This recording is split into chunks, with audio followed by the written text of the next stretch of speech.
Hi, I am Katie. Our group definition of silence is to not speak any unnecessary thoughts that could be hurtful. The word silence comes from the 13th century in Old French. My example of silence in literature is in the book Karma, when the main character takes a vow of silence after she experiences loss after riots in New Delhi. My anecdote for silence is when I was bored and was going to say something just to speak. I decided, however, do not speak unnecessary thoughts and to be quiet.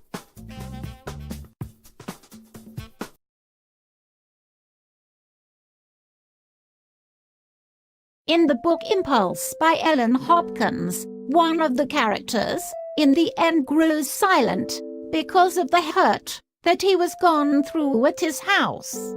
No one could help in try and talk about his feelings, so nothing made him better. I used this virtue when someone at my table at lunch decided to say something completely unnecessary toward me, but instead of retaliating and saying something rude back, I used this virtue and stayed silent because I did not want any conflict.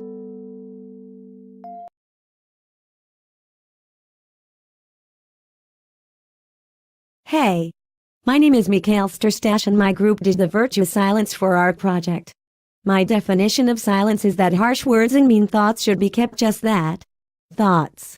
My literary example is the book Perfect Chemistry by Simone Elkeles. In the book, everything is based off of rumors and secrets. People lie, cheat, spread stories and say horrible things to each other.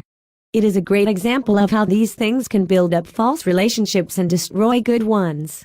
My personal anecdote for silence is that I use this virtue when my brother annoys me and makes little side comments.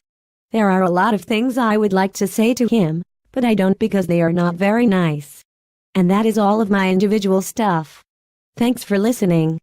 Peace out.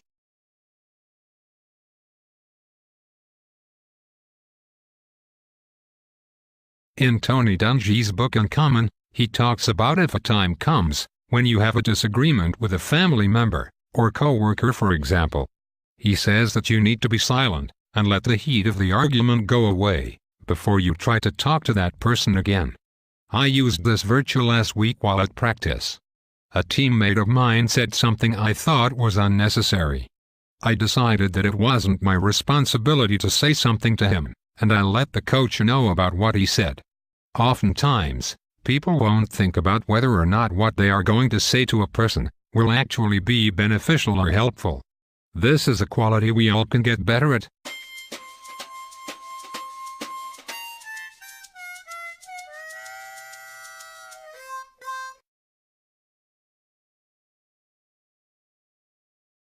In the book Beautiful by Amy Reed, Cassie is always quiet and doesn't talk very often unless spoken to.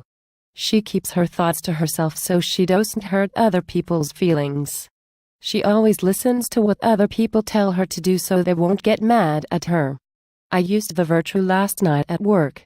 There is this old lady that comes in every week to eat by herself. She's always rude and makes rude comments. So I used this virtue and didn't make rude comments back.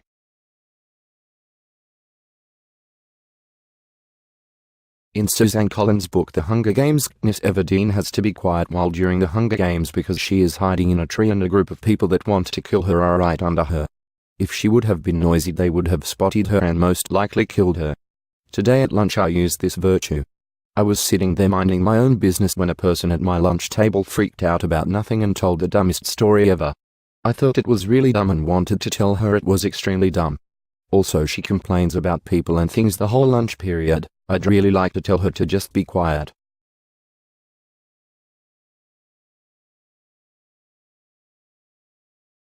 Overall, we chose silence because it is a very important virtue.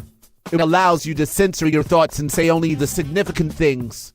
By using silence, useless babble is eliminated and talking means more.